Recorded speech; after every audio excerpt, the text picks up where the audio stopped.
When people walked past me in the halls of Riverstone Technologies, their eyes would slide right over me, like I was part of the furniture. Just another shadow in a gray uniform, pushing a cleaning cart through their gleaming offices. That's the thing about being a janitor. You become invisible, but invisibility has its advantages, especially when you're building an empire right under their noses. My name is Marcus Torres, and for 5 years, I cleaned the offices of the most arrogant tech executives in Seattle while secretly running a software company that would eventually make them all look like fools. It started on a rainy Tuesday evening in 2018. I was emptying the trash in Bradley Morrison's corner office, the CEO who loved to remind everyone of his Harvard MBA, when I noticed a document left open on his desk. A software development contract worth $2.3 million for a basic inventory management system. The kind of system I could build in my sleep. You see, before life threw me some curveballs, I had a master's in computer science from MIT, but a family crisis, a sick mother, and mounting medical bills had forced me to take whatever work I could find. The janitorial position at Riverstone paid reliably and offered health insurance. More importantly, the night shift gave me my days free to work on my own projects. That contract became my inspiration. If Riverstone could charge millions for basic software, why couldn't I? I had the skills, the knowledge, and now I had something else. Insight into exactly what major companies were willing to pay for. Every night, as I cleaned their offices, I listened and learned. Executives would often work late, having loud conversations on speakerphone about their clients' needs, their pricing strategies, their pain points. They never noticed me. Why would they? I was just the guy emptying their trash, cleaning their coffee stains, dusting their awards. "Make sure you get that corner," Bradley would say without looking up from his screen, waving vaguely at some imagined dirt. His tone always carried that special kind of condescension reserved for people he considered beneath him. His assistant, Melissa, was worse. The janitor doesn't understand English very well. She'd tell visitors with a stage whisper, assuming my brown skin meant I was an immigrant. I never corrected her. Let them underestimate me. I spoke 4 languages fluently and was coding complex algorithms while they were still learning their ABCs. During my days, I built my company, Taurus Solutions. Working from my small apartment, I developed software that was faster, more intuitive, and far more sophisticated than anything Riverstone was selling. My first client came through an online freelancing platform. A small manufacturing company needed an inventory system. I charged them 1/10 of what Riverstone would have, delivered in half the time. That first success led to another, then another. I reinvested every penny into the business, living frugally in my 1-bedroom apartment, driving my old Toyota, and maintaining my janitor position. Not just for the steady paycheck, but for the invaluable market intelligence. We lost the McKinley contract. I overheard Bradley telling his board one evening while I mopped the conference room floor. They said our pricing was too high and our technology too outdated. I smiled to myself. I knew exactly who had won that contract: Taurus Solutions. My company had been operating under my mother's maiden name, Silva Technologies, to avoid any connection to the quiet janitor at Riverstone. By my 3rd year pushing that cleaning cart through their halls, my company had grown to 15 employees, all working remotely, none knowing their CEO spent his nights cleaning offices.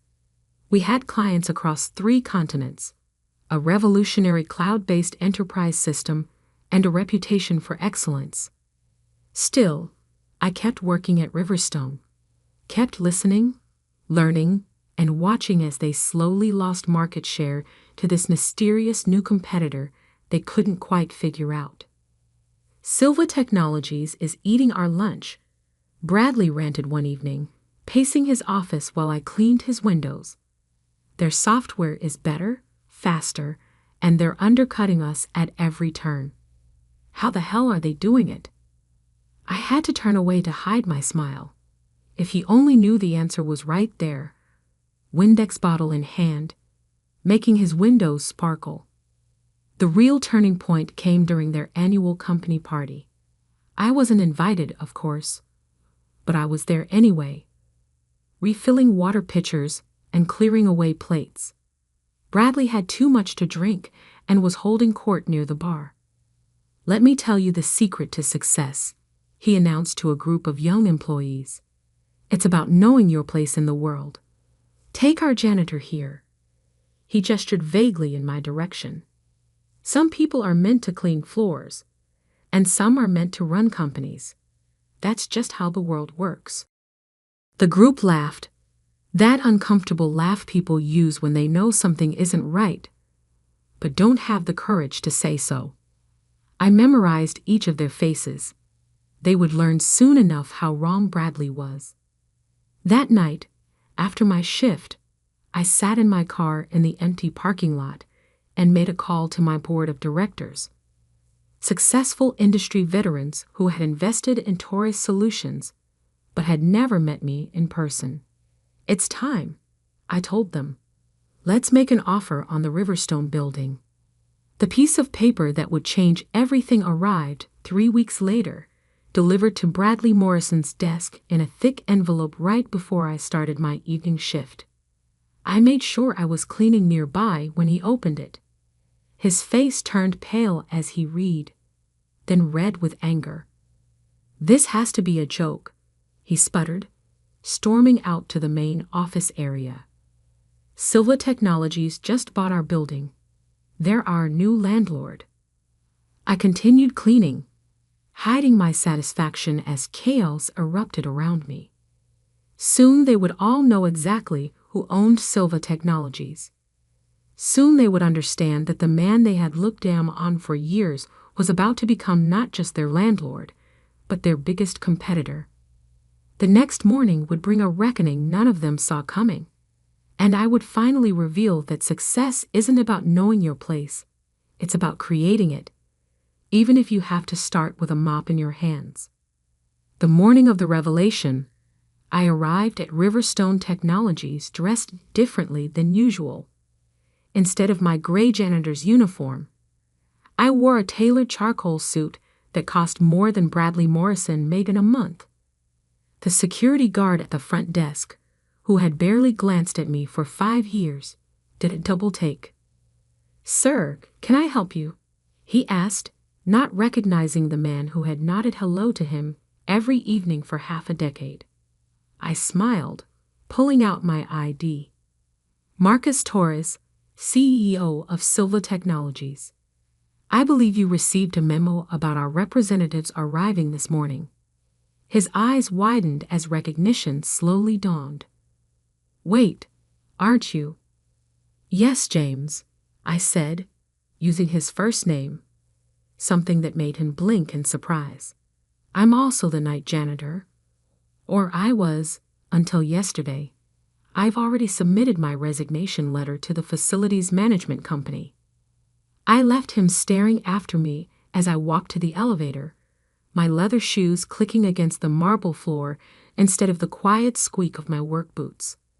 The same elevator I had cleaned thousands of times now carried me upward, my reflection in its polished walls showing a man stepping fully into his power. The office was already buzzing when I stepped out onto the executive floor. News of Silva Technologies buying the building had spread like wildfire, and a crowd had gathered near Bradley's office. Through the glass walls, I could see him gesturing angrily on a phone call. Melissa, his assistant, was the first to spot me. "Excuse me, this area is for..." Her voice trailed off as she squinted at me. "Do I know you?" "You do," I replied calmly, "although you usually tell visitors I don't understand English very well." The color drained from her face. Several heads turned in our direction as recognition rippled through the crowd. Bradley, noticing the sudden silence, looked up from his phone call. Our eyes met through the glass wall, and I saw the exact moment understanding hit him. He dropped his phone. "Security!" he shouted, rushing out of his office. "What is the meaning of this?" I reached into my briefcase and pulled out a stack of documents. "The meaning is quite simple, Mr. Morrison. As your new landlord, I'm here to discuss some changes to the building's management structure. But first, I believe proper introductions are in order. I am Marcus Torres, CEO of Silva Technologies, or as you know us, the company that's been eating your lunch for the past 2 years. I gestured to the gathering crowd. Most of you know me better as the night janitor who's been cleaning your offices, collecting your trash, and apparently not understanding English. The silence was deafening. Bradley's face had turned an alarming shade of red. "This is impossible," he sputtered. "You're a janitor." "Correction," I said, my voice carrying clearly through the stunned office. "I was a janitor. I'm also an MIT graduate with a master's in computer science, fluent in 4 languages, and the founder of a company currently valued at $300 million. And thanks to all of you, I had the perfect market research laboratory right here." Melissa had sunk into her chair, looking like she might faint. Others were whispering furiously, some looking ashamed, others incredulous. I noticed Janet from accounting, one of the few who had always treated me with kindness, trying to hide a smile. "Every time you discussed pricing strategies in front of me, every time you complained about lost contracts, every time you bragged about overcharging clients for subpar software, you gave me invaluable insights." I turned to Bradley. "You were right about one thing, though. Success is about knowing your place in the world. I just decided not to accept the place you thought I should stay in." "This is a trick," Bradley declared, but his voice wavered. "A publicity stunt." I pulled out my phone and dialed a number on speaker. "Mr. Williams, could you please join us?" A minute later, Thomas Williams, my company's well-known CFO and board member, stepped out of the elevator. "Good morning, Marcus," he said warmly, then turned to address the crowd. "I assume you're all meeting our CEO properly for the first time. I must say, his understanding of market dynamics and customer needs is unparalleled. Though I never did understand why he insisted on keeping his identity quiet for so long." Bradley had collapsed into a chair, his face ashen.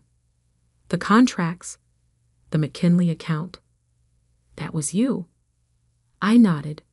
"Along with the Peterson Group, Western Dynamics, and about 30 other former Riverstone clients. Turns out people prefer working with a company that respects everyone, regardless of their position." "You can't do this," Bradley whispered, but the fight had gone out of his voice. "You can't just walk in here and—" "Actually, I can," I interrupted. "As your new landlord, I'm exercising my right to review all tenant situations. And given Riverstone's declining market position and late rent payments for the past 3 months, we have some decisions to make." The whispers turned to gasps. Few people knew about the late payments. I had seen the notices while cleaning the accounting department. "We're making changes to the building's operational structure," I continued. "First, all janitorial staff will receive a significant pay increase and full benefits. Second, any company renting space in this building must maintain strict ethical standards in their treatment of all employees, regardless of position." I turned to face the crowd directly. "And finally, Riverstone Technologies has 30 days to either meet these new standards or find new office space. I hear there are some nice vacancies in the industrial district." Bradley jumped up. You can't evict us. We'll sue. Thomas stepped forward, his legal background evident in his calm demeanor. Everything is perfectly legal, Mr. Morrison. We can provide you with all the necessary documentation. Though I wouldn't recommend a legal battle, our evidence of discriminatory practices and toxic workplace culture is quite extensive. I walked to the window, looking out at the Seattle skyline. 5 years ago, I took this job out of necessity. I needed the health insurance to help care for my sick mother. But I stayed because you all taught me something valuable. Success isn't just about building something better. It's about changing the system that keeps people down. Turning back to the stunned faces, I smiled. Now, shall we discuss your new lease terms? Or would you prefer to start looking for new office space?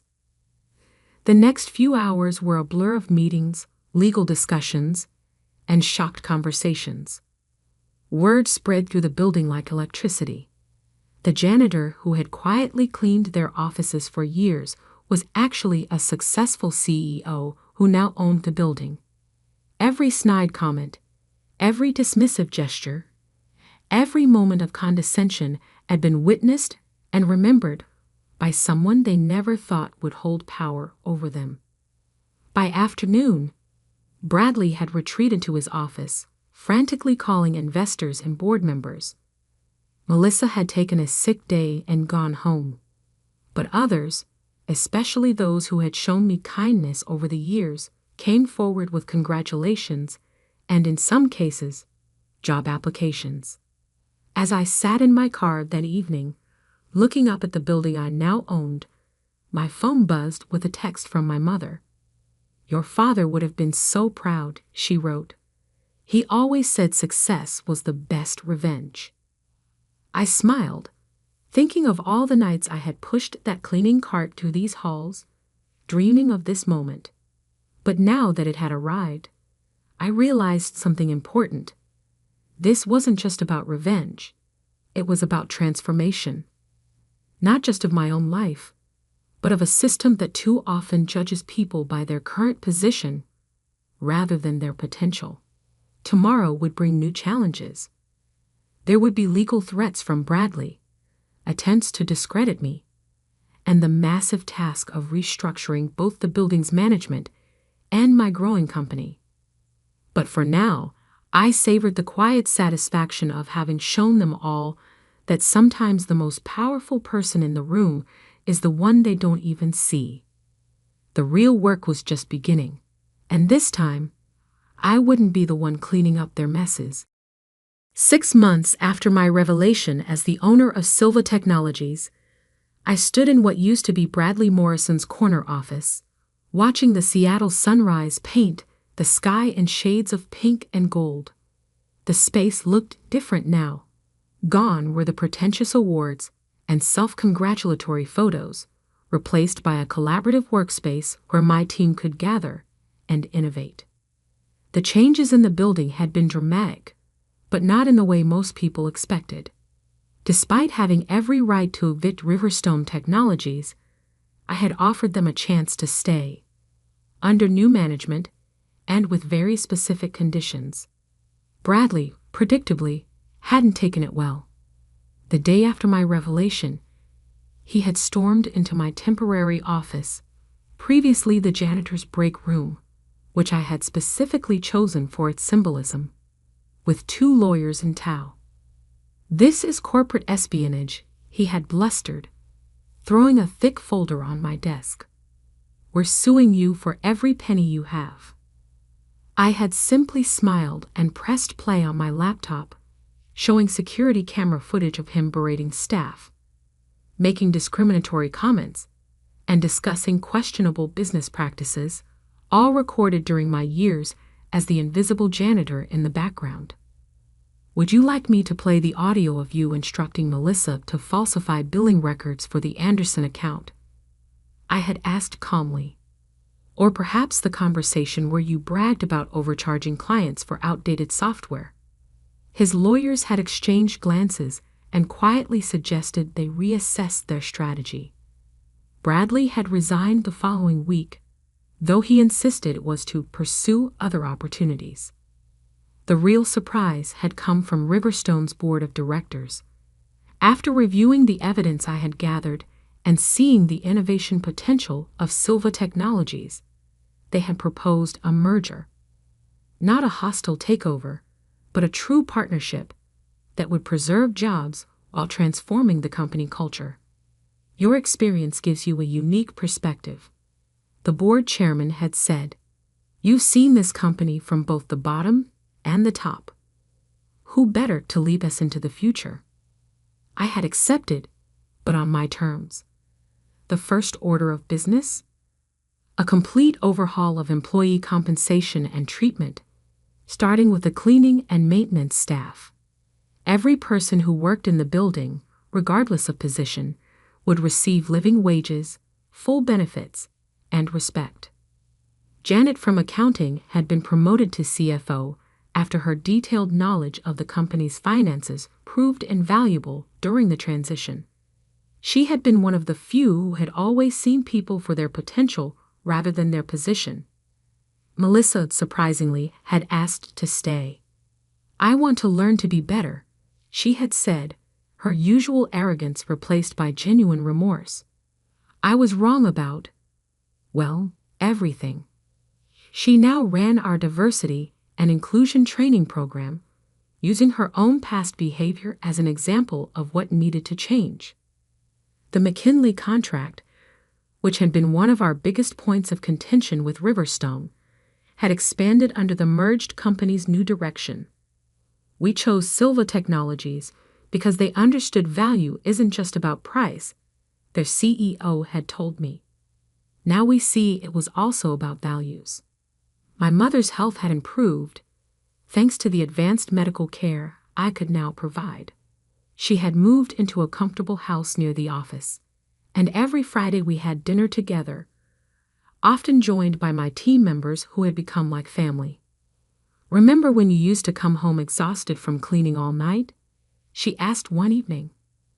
Look at you now, Mahijo. You didn't just build a company, you built a legacy. That legacy became clearer 1 year after the merger when I received an email from a young woman named Sophia, a custodian working her way through engineering school. I heard your story, she wrote. Yesterday, one of the executives saw me reading a coding book during my lunch break. Instead of laughing, she asked about my studies and offered me an internship. She said you taught them to look for talent everywhere. The email had brought tears to my eyes. This was why I had maintained my cover for so long, gathering evidence not just of wrongdoing, but of the systemic biases that needed to change. Today, as I prepared for our annual company meeting, I thought about how far we come. The merged company, now called Taurus Stone Innovation Group, had tripled in value. Our software was still the best in the industry, but our real innovation had been in creating a corporate culture that valued every contributor. The meeting room filled with employees from all levels of the company. The old hierarchy that had once separated important people from the help had disappeared. Our head of UX design had started in the mailroom. Our newest board member had previously worked as a parking attendant while earning his MBA. Good morning, I began, looking out at the faces before me. Today marks 1 year since our merger, but more importantly, it marks 1 year since we began proving that success doesn't belong to any one group of people. It belongs to those who persist, regardless of their starting point. I gestured to the cleaning cart I had rolled onto the stage, the same one I had pushed through these halls for 5 years. Some of you know this cart well. I kept it as a reminder that dignity isn't given by position. It's inherent in every person who shows up and does their best work, whatever that work may be. The room was silent, many nodding in understanding. Last quarter, our profits exceeded projections by 45%. Our employee satisfaction scores are the highest in the industry. And just yesterday, Forbes magazine named us one of the best companies to work for, specifically citing our practice of promoting from within and recognizing potential in unexpected places. I smiled, thinking of Bradley and his beliefs about people knowing their place. But our real success isn't in the numbers. It's in the stories I hear every day. The security guard who's now leading our cybersecurity team. The receptionist who identified a way to streamline our client communication and is now our head of customer experience. The janitor who? Well, you all know that story. Laughter rippled through the room. We're not just a technology company. We're proof that the greatest untapped resource in any organization is the human potential they fail to see. Success isn't about knowing your place. It's about refusing to let others define your limits.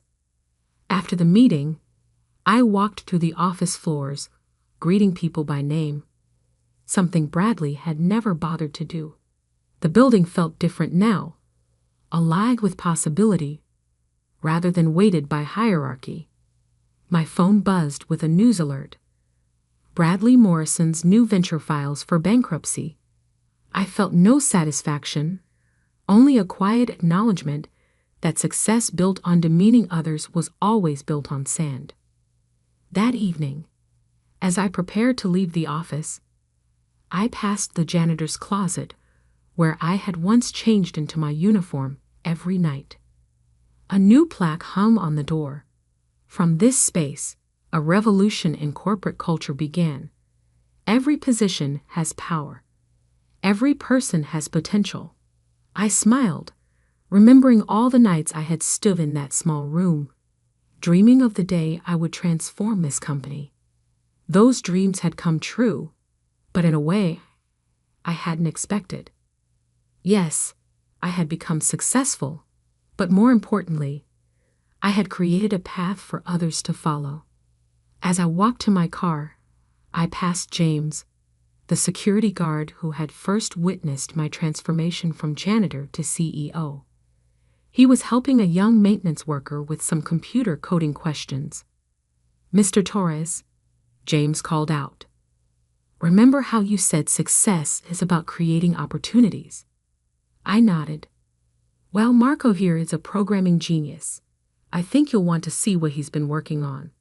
I smiled, recognizing the look of determination in Marco's eyes, the same look I had carried for 5 years. "Let's talk tomorrow," I said. "My office is always open." Driving home, I thought about how true success isn't in proving others wrong. It's in proving that their entire system of judgment was flawed from the start. Every night, people like Marco clean offices, serve food, guard buildings, and dream of something more. They don't need pity or handouts. They need what everyone needs, a chance to show their true potential. I had done more than build $1 million company. I had created a place where the next Marcus Torres wouldn't have to spend 5 years pretending to be less than they were. And that, more than any revenue number or market share, was the real measure of success.